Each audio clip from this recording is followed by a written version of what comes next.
ഒമാനിലും കനത്ത മഴ തുടരുകയാണ്. തലസ്ഥാനമായ മസ്കത്തിൽ പാർക്കുകളും പൂന്തോട്ടങ്ങളും താൽക്കാലികമായി അടച്ചു. സലാലയിൽ വാദികൾ നിറഞ്ഞൊഴുകി പലയിടത്തും വാഹന ഗതാഗതം തടസ്സപ്പെട്ടു. നാളെയും മഴ തുടരുമെന്നുള്ളതാണ് മുന്നറിയിപ്പ്. ബുറൈമി, ദോഹാർ എന്നീ ഗവർണറേറ്റുകളിൽ രാവിലെ തന്നെ മഴ ആരംഭിച്ചു. മസ്കറ്റ് ഉൾപ്പെടെ മറ്റ് ഗവർണറേറ്റുകളിൽ ഉച്ചയോടെയാണ് മഴ കരുത്താർജിച്ചത്.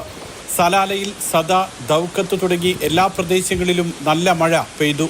നിരവധി പ്രദേശങ്ങളിൽ വാദികൾ നിറഞ്ഞ് റോഡുകളിലേക്ക് ഒഴുകിയതോടെ വാഹന ഗതാഗതം നിലച്ചു. കൃഷിയിടങ്ങളിലും വെള്ളം കയറി. മഴയുടെ പശ്ചാത്തലത്തിൽ അൽവുസ്ത ഒഴികെയുള്ള എല്ലാ ഗവർണറേറ്റുകളിലെയും സ്കൂൾ പഠനം ഓൺലൈനിലേക്ക് മാറ്റി. മുവസലാത്ത് ഇന്റർസിറ്റി ബസ് സർവീസ് ചില റൂട്ടുകളിൽ റദ്ദാക്കി. മസ്കറ്റിൽ നിന്നും ഷാർജയിലേക്കുള്ള ബസ് സർവീസും നിർത്തിവെച്ചു. റൂട്ട് 36, റൂട്ട് 55 സർവീസുകൾ റദ്ദാക്കി. സർവീസുകൾ പുനരാരംഭിക്കുന്ന വിവരം കമ്പനിയുടെ സമൂഹമാധ്യമ പേജുകളിലൂടെ അറിയിക്കുമെന്ന് മുവസലാത്ത് അധികൃതർ അറിയിച്ചു. വിവിധയിടങ്ങളിൽ 10 മുതൽ 30 മില്ലിമീറ്റർ വരെ മഴ ലഭിക്കുമെന്നാണ് കാലാവസ്ഥാ കേന്ദ്രത്തിന്റെ വിലയിരുത്തൽ. താഴ്ന്ന പ്രദേശങ്ങളിൽ താമസിക്കുന്നവർ ജാഗ്രത പാലിക്കണമെന്നും മുന്നറിയിപ്പിൽ പറയുന്നു. Mathrubhumi news, Muscat.